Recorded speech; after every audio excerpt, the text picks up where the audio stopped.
Yo guys, ngayong araw, pag-uusapan natin kung paano tayo magta-track ng macros natin. At i-discuss ko din sa inyo kung ano nga ba yung ibig sabihin ng calorie deficit at calorie surplus. Ayan yung mga bagay na medyo nahihirapan tayo kung paano natin gagawin yun. So guys, start na tayo.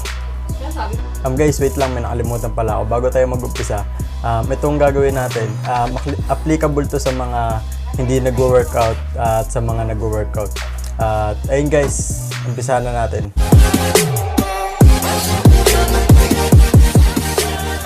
So guys, una, aalamin muna natin yung TDEE natin. Ano nga ba yung TDEE? Ito yung total daily energy expenditure o ito yung magiging baseline natin sa calories na tinitake natin sa isang araw. Ang unang step ay kukunin muna natin yung BMR natin. So ano nga ba ang formula sa pag-compute ng BMR? Bali guys, ang gagamitin natin formula is in kilogram.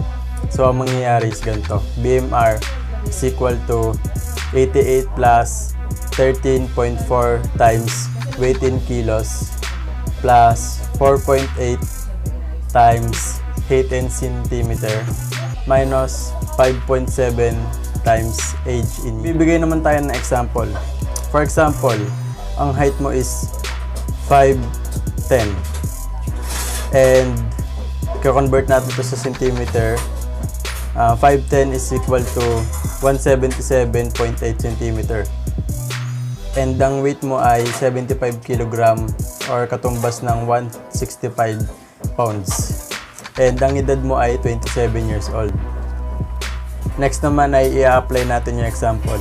BMR is equal to 88 plus 13.4 times 75. Ayun yung weight mo.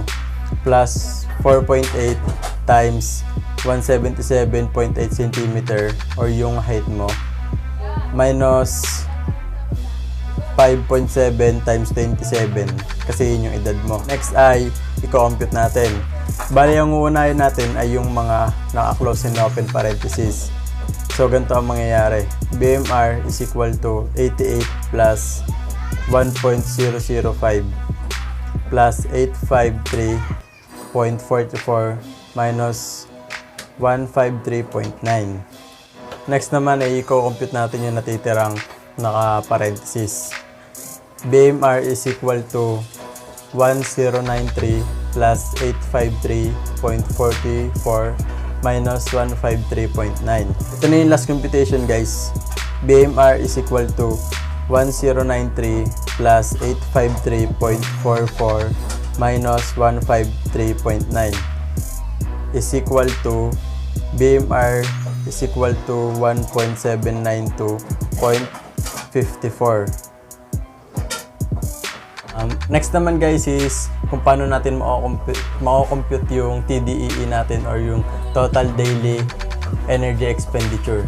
Para ma-compute natin yung TDEE natin, yung BMR na nakuha natin which is 1.792.54 or round out natin ng 1.792.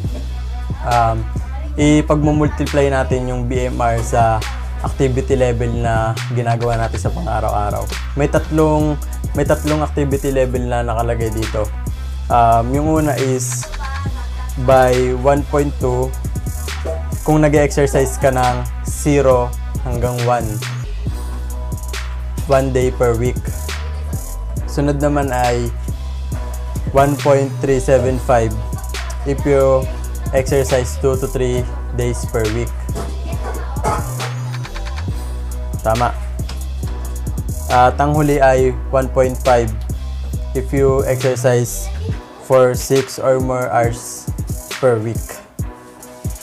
Sa case ko guys, dahil nag-exercise ako ng 3 times a week, ang kinuha kong activity is ang 1.375. So, paano nga ba natin makukuha yung TDEE natin?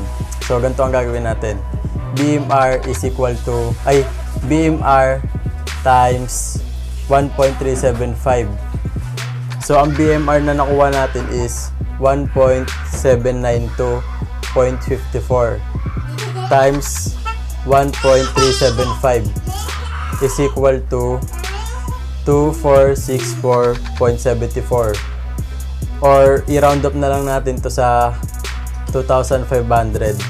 Guys, yung caloric deficit pala, ito yung pagbaba natin ng calories natin or pagbaba ng timbang natin. At yung caloric surplus naman, ito yung pagdagdag natin ng calories or yung pag-gain natin ng timbang.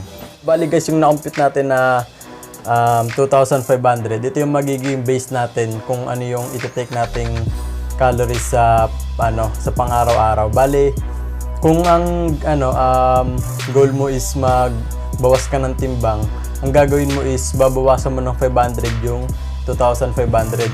Bali, ang magiging result nun is 2,000 calories per day. Ayun ay makakapagbawas ka na ng 1 to 1.5 pounds per week. Pagka lumagpas ka kasi ng 1.5 pounds per week, bali kung magiging 2 pounds yun, hindi na siya maganda. Bali, mas dadamay na yung muscles mo dun. Kaya mas maganda kapag 1 to 1.5 per week lang, pounds per week. If gusto mo naman lumaki, yung 2,500 calories natin na per day, dadagdagan lang natin to ng 2 to 300 calories. Bali, ang mangyayari is 2,500 plus 300 is equal to 2,800 calories per day. Nasa 0.5 to 1 pounds yung magiging natin nun per week. Kasi pagka lumagpas na dun sa may 1 pounds, pag naging 2 pounds na, masyado nang parang magiging fats na yung magiging natin imbis na muscles.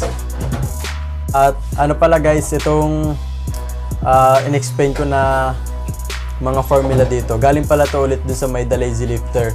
At kung medyo nalilito kayo sa video ko ngayon, pwede kayo pumunta dun sa may The Lazy Lifter. Andyan yung link sa may baba. I-visit nyo na lang siya, tapos andun na rin yung formula pati yung explanation about dito. At ayun guys, sana may natutunan kayo at nag-enjoy kayo sa video ko. Kung bago ka pala sa channel ko, huwag mong kalimutan mag-subscribe at i-hit mo na rin yung notification bell para updated ka sa mga susunod na video. So ayun guys, hanggang sa muli.